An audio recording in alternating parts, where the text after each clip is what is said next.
Alright. Let's make our way down there. Into this door.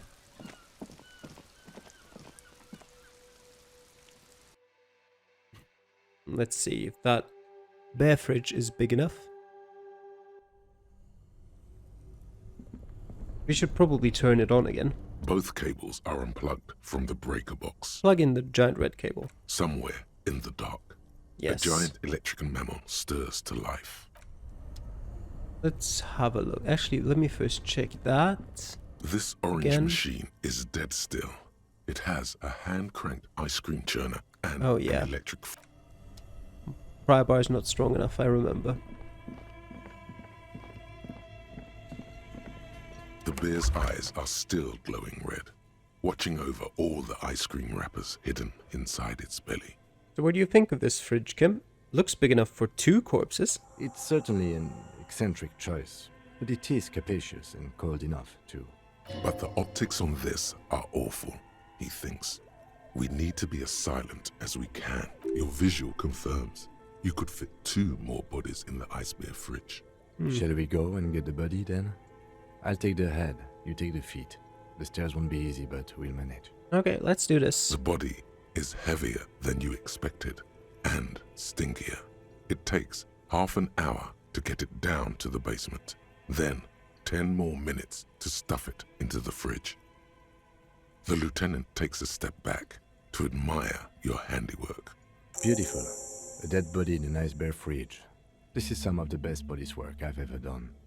You have created an ice bear sarcophagus. Behold, we have created an ice bear sarcophagus. Talk of the ice bear sarcophagus must not leave this room. He means it. He doesn't want to be the ice bear cop. Yeah, we did our best with the means at our disposal. Did we, though?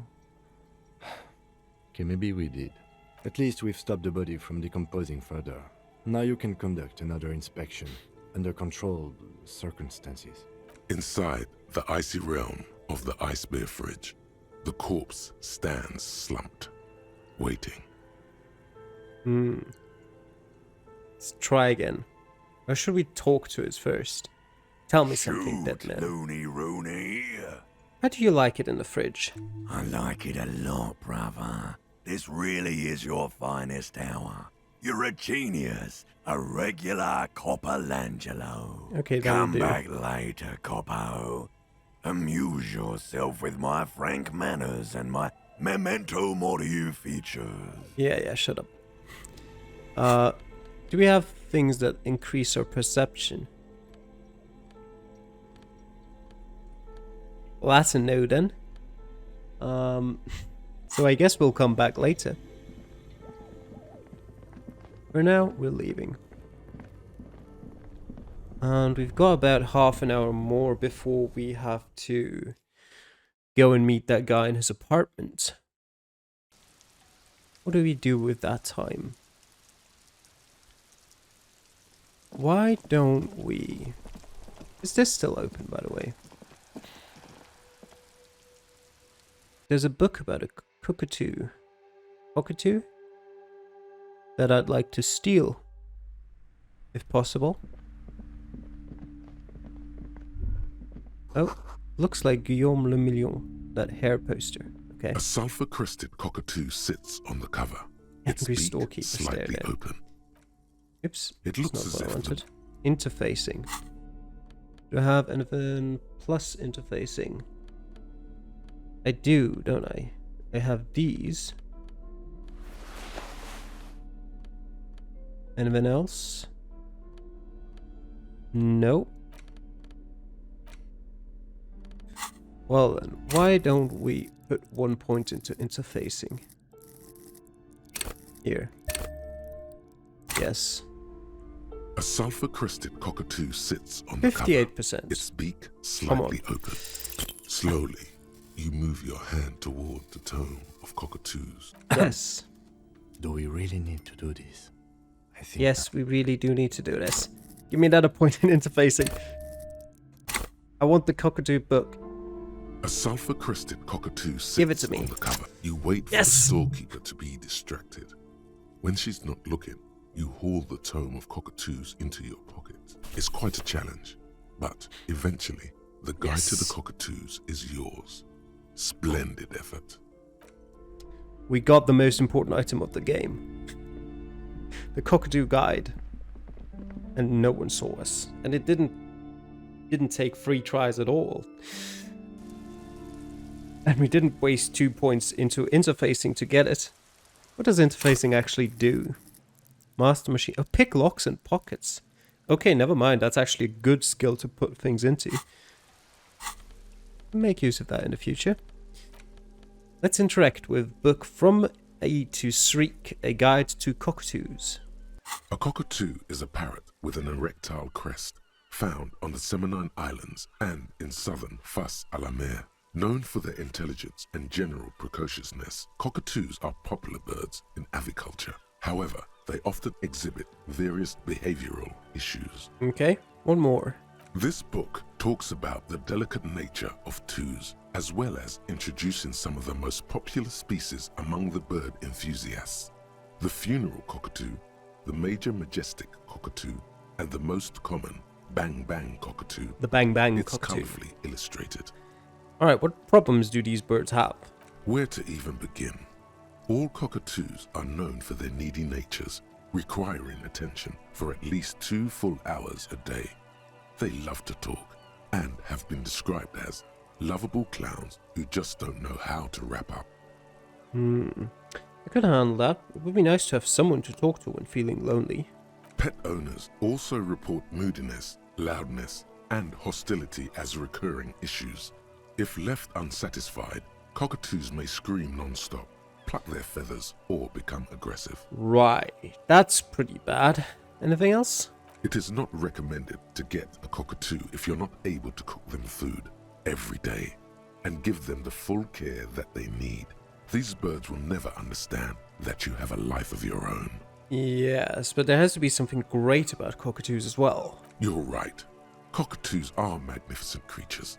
They love to perform, cuddle and show off, and will even scream for fun, often as loud as up to 135 decibels. Not great for the neighbors. Performing? Yes, birdie. Read about the funeral cockatoo. This is a yellow-tailed black cockatoo. Its specific name, Psittacus venereus, relates to its dark and somber plumage. This bird looks as if dressed for a funeral, 24/7. There is something indisputably ominous about it. Ooh. Cool. Read about the major majestic cockatoo. Perhaps the most impressive of all the species, the endangered major majestic cockatoo, is often described as the most flamboyant bird in the jungle. Its pink-colored wings and flowing crest embellishing its proud and bumptious nature.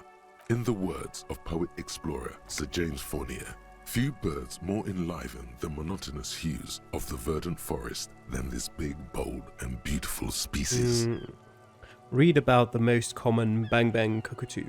Despite its banging name, the bang bang cockatoo is actually the shyest of the species, common in almost all Seminoles forests, as well as zoos and homes all over the world.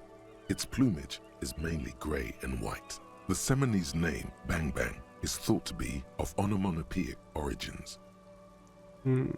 Honestly, this bird does sound a bit like me. Yes, but all those cockatoo species are so different.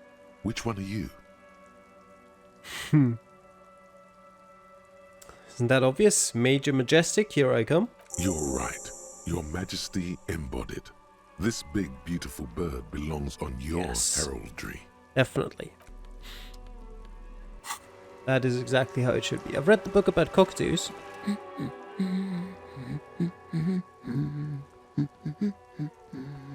You were right that I am a cockatoo. Excuse me? I went and read up on them, just like you said, and I even decided on what kind of a cockatoo I am. Want to know? I don't know. The most talkative one? She's ready to put that question aside. No, I'm the Major Majestic Cockatoo. The what now? The Major Majestic Cockatoo. It's the most impressive one. You truly are one strange cop, aren't you? She says, slowly shaking her head. I have a strange cop offering to find my stupid husband. What a day. we'll talk about your husband later. I just wanted to tell you about my cockatoo. Anyway, it's now past 9 p.m. So why don't we go and look? Actually, maybe we should talk to Joyce first. No, we'll go up there first. We'll actually have a talk with Cindy as well. Hello again, officers. Have you come to admire my mural? Not really. Is that bed in the call room yours? Ooh. Not only have you found my address, you've discovered my biggest secret. I'm a coal miner. Really? You're a miner? Yes. I keep hoping a shaft will collapse on me, but somehow it never happens. Don't you have a real home? Does anyone in a city like this? She replies wistfully, looking around. It's not the nicest place, but I guess it'll have to do. It doesn't have to do anything at all. Nothing does. Like me. Right now, I'm doing nothing at all. The inspiration will come to her once hell is set loose on the streets. It's too calm right now. Oh, I've other questions. Shoot, Piggy. It's what you do, isn't it? Nope, apparently not. Ooh, there's a signal blue naval coat in here. That wasn't in there before. I'll take it. Actually, no, we'll talk to Joyce first. Joyce spoke to Everett. You're back. Good. What can I help you with? I've talked to Everett Clare. You have? And how did you like Mr. Clare? He's a bloated rainbow socialist. Oh, come on now. He has his uses. How else would he have stayed in power all these years? Or wait, actually, She answers her own question. corruption. That's how he's done it.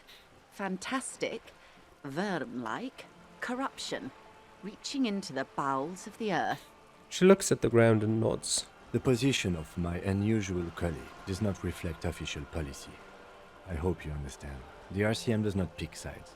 Of course. And I don't expect you to share anything he told you with me. I'm not a corrupt worm myself.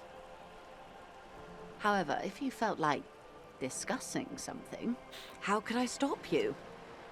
Are we not human? Are we not curious to hear another person's take? It's only natural. We would only be gossiping. Intellectually speaking, it would be quite interesting to hear what she has to say about these things. That money you gave me, would that make things weird? Mr. Everard is helping me find my gun. Oh. That's so helpful of him. The lieutenant looks at you, and you can swear his jaw muscle is trembling. He's able to contain the anger and surprise. Unconventional police officers sometimes lose their guns. They then go around and tell people about this, to gauge their reactions. It's all part of detecting. Oh, was I not supposed to tell her that? Incredible. Simply incredible. And how is it going? Has this detecting produced a gun? No. Well, maybe he's not as helpful as you thought then. Is there anything else? Yeah, that money you gave me, Weird. Oh no. One of the positive things to come from the revolution is the unhindered exchange of information, you see. Even when see. it comes to trade secrets. Which isn't to suggest our talks constitute corporate espionage. Even if they did, it would be fine. But they don't, since you logged the money as a donation, and this is clearly just gossip Totally. between friends. yes. The lieutenant might have, but I don't remember you logging anything as anything, Harry. Yep, I'd rather talk about something else for now, if you don't mind. Of course, Detective. Should something come up later down the road, don't be afraid to drop by for a chat. Until then, is there anything I can help you with? Maybe I've got some more questions about reality. More lessons in basic reality? Yes. My favourite part of the day. Go ahead, ask me anything. What times are these? These are unimportant times, Detective. You and I were born after the dust had settled. 1,000th of a second too late Too late for what? for the big time. Ooh. Her eyes light up. There's a flash of teeth. What's the big time? The revolution. She says, huh, and what is this revolution I keep hearing about? It's quite easy. Every 100 years or so, our species gets together to decide what's next, who gets shot in the head, and who gets the mineral rights. It's a real kerfuffle. Who got shot in the head? Those would be the communists. Generally speaking, 40 million people got shot in the head during the World Revolution. But the communists, they all got shot in the head. Oh, and the anarchists too. They shot them well. So well, one forgets they even existed. She likes the totality of it. You could say they got totally shot in the head. Indeed. They piled them in mass graves in Ozon. And, well, that's the last anyone heard of those people. Did the communists and the anarchists shoot back? Did they ever? Before they got shot themselves, they shot 2 million people. Truly a kerfuffle. Yeah, it was a kerfuffle, all right. The lieutenant mumbles from behind his notes. Yes, the Insulindian deluge, they call it. I had a deluge too in my head. Anyone else got shot in the head on the opposing side? Oh, lots of people. Even the king got shot in the head, or thrown beneath a horse, or drowned. Accounts differ. It was unceremonious. Just as well, he wasn't actually the king. Just the king's nephew. The real king abdicated and lived out a long and productive life as a venture capitalist in Grad. Smart king. Yes. King Guillaume had a nose for bad PR. He ran before it. What is the expression? Went down? Anyway, Gil got out alive and his nephew Frisell got shot in his place. Him and tens of thousands of his wonderfully fascist kingsmen. It was a wild time. Would you say it was a bunch of apes duking it out? Why, of course. We're talking Duke Out Central. Full swing intraspecies warfare. And the apes, were they evil? No. I would say the apes were neutral. She looks at you, her gaze sharp. Okay, neutral. On the other hand, She turns north to the bombed-out buildings lining the waterfront and shivers slightly. Who got the mineral rights? the liberals got the mineral rights. And by mineral rights, I mean everything. And by liberals, you mean... Liberals are usually middle-class people, Detective. Or the remaining gentry. The beneficiaries of the pre-revolutionary arrangement. Some were rich enough to stay with the Constitution, with monarchy. Big mistake. Big. Others bet on the revolution. They were called the ultras, or ultra-liberals. They fared well. How did the liberals win it all? They didn't win so much as survive. We were the last ones standing when the war ended. Everyone else got shot in the head, remember? I'd like to say I do. No, I don't really remember anything. She's one of them. Of course. If everyone got shot, who was there to surrender to? To foreign intervention. The coalition. Those people really took the mineral rights. Wait, you just said the liberals already took everything. The liberals took everything that wasn't nailed to the ground. The coalition took the ground. The ocean, the laws, and the people. Who are the coalition? I've already heard this word once before today. The coalition of nations. Grad, Mesk, Vesper, Messina, Oranje, and Sur-le-Clay. The armed center of the world.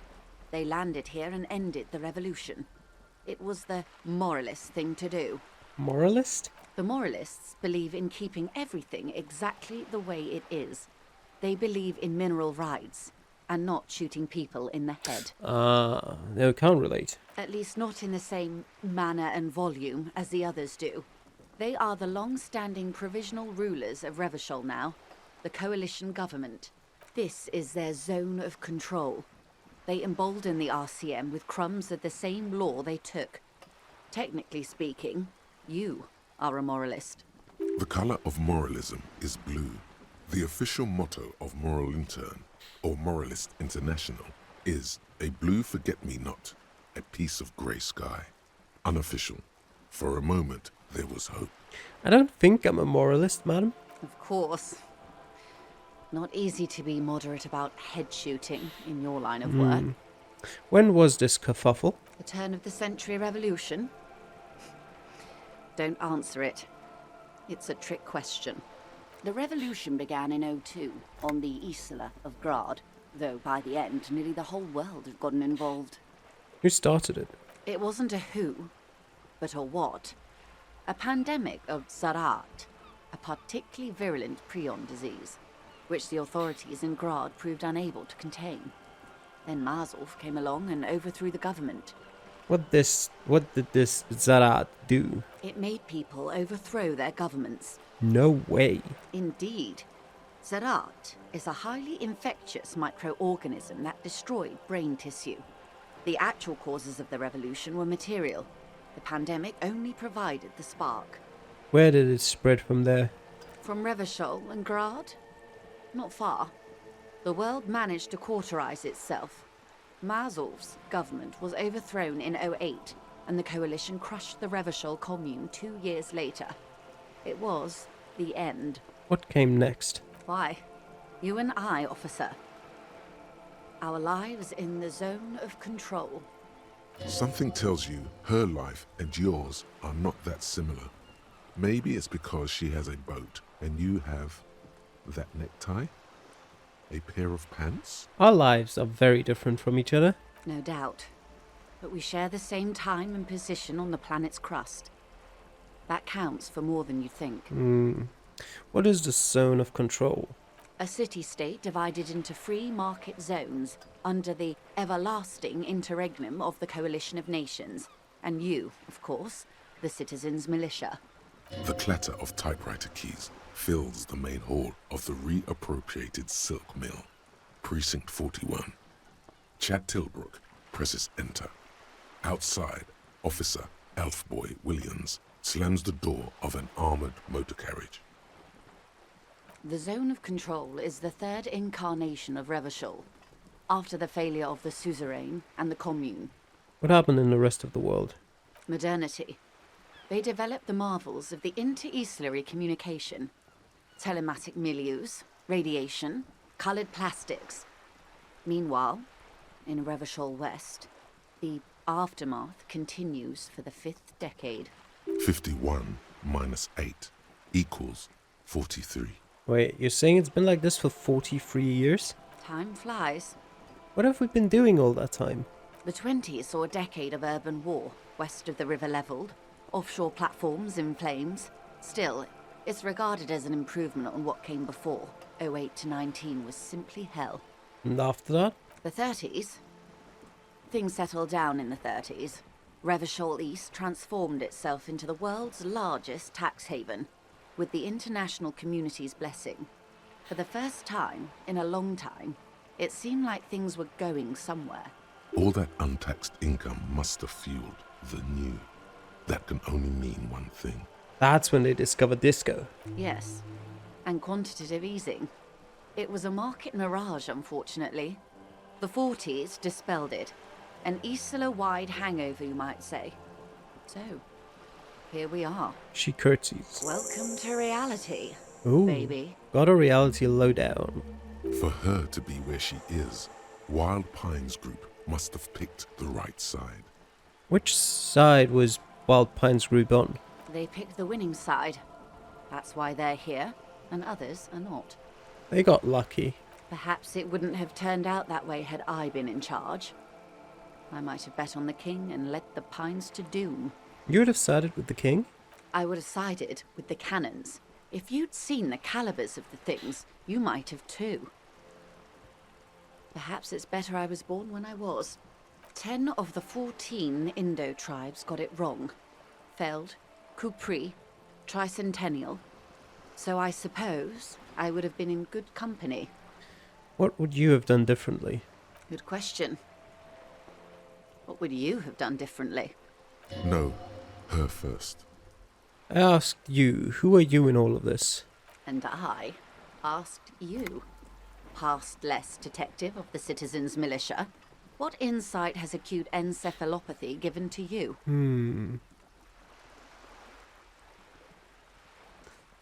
I would have positioned myself very precisely. I would have made it out with the mineral rights. You and everyone else. But that's got nothing to do with preventing the revolution. Oh, well. What was, I guess. That's enough about the times. They are what they are. Who knows? An afterbloom may yet come. Anyway, enough sentimentality. Is there anything else you want to know? I think I've learned more than enough Not today. so fast. Who is she in all this? Ask her who she is. She owes you an answer. Later. We'll talk Had to about have been this of some other assistance. day. Yes. For now, I want to just quickly stop the recording and start it again just so, you know, if something happens to crash, I don't want to lose all that progress. So I'll be right back. Okay, we're back now. So, it's about time we went looking for that one guy. I've almost forgotten what it was we were... Oh yeah, I think it was information about the murder scene and about what happened. Who those people were.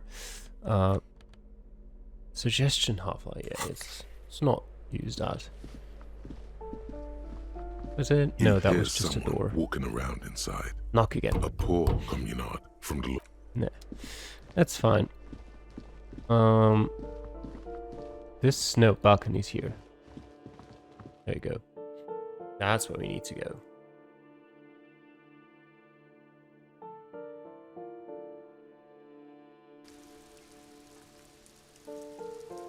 I can hear the rain. Oh, there you go. Maroon glow of light pollution rises from the east. You hear distant traffic. Night is falling on the city, and there you are. Found you. Gendarmerie, you found me. The young man on the balcony gives you a bright smile before taking another drag from his cigarette. His slender figure is backlit by city lights, its distant streets and motorways flashing like diamonds. Yes, the cleaning lady let us in. Beautiful. He replies, smiling. As he looks at you, something sparkles in his eyes. So tell me, are you here to make things right again? I'm not going to make them things just right. I'm going to make them spectacular. Just like that. Beautiful. He says again. A nearby street lamp casts shadows on his chin, drawing out the slender cheekbones. Sorry, I'm allergic to guys like that. I have some good news for you. My Sunday friend is visiting me tonight. I told him about you and he'd like to say hello. Step in. He's already waiting. By the way, I'm really digging the view here. Mm-hmm. That's why I chose this place. Martinez is special, isn't it? Wait. Suddenly you are digging things? The lieutenant whispers to you, shaking his head. Why would I want to meet your friend? Trust me, you do. This sort of feels like a you'll lead me in, then close the door and run away thing, but sure. Very well, I'll talk to him, but first I want to talk to you. I have so many questions. That's nice, but I don't have anything to tell you. It's my friend you're looking for, not me. He takes another drag of his unfiltered cigarette and looks around. It's getting dark and the neighboring windows have lit up, one by one. Besides, I've got to run. He's going to leave you alone again. That's sad. Something tells you you're never going to talk to an individual this cool or mysterious ever again. Run where? To the city. It's a beautiful night. Only if you promise that we'll talk again. It's important. Something flutters in the corner of the lieutenant's mouth as you're saying those words. We'll talk. Just not tonight. Take care, all right? He says with another disarming smile before slipping off into the night. And he's gone again. Looks like it's becoming a theme for him. He's always leaving. Why is he always leaving him? Who knows, detective? It's a mystery. He says, turning his face away from you. There's something so different about him that I just can't put my finger on. Different, of course. His shirt. Why is his shirt always unbuttoned? His shirt. The lieutenant squints his eyes, trying to hold back laughter. His shirt. His shirt. He's trying to dive deep into the mysteries of his shirt. His shirt. No, I don't know why his shirt is always unbuttoned. His mouth tightens as though trying to hold something back. He's barely holding it together. It's all he can do to keep from bursting out in laughter. Come on, detective, let's go. We've got a potential witness to interview. His Sunday friend, remember? He nods at the apartment door before you. Hello there, Sunday friend.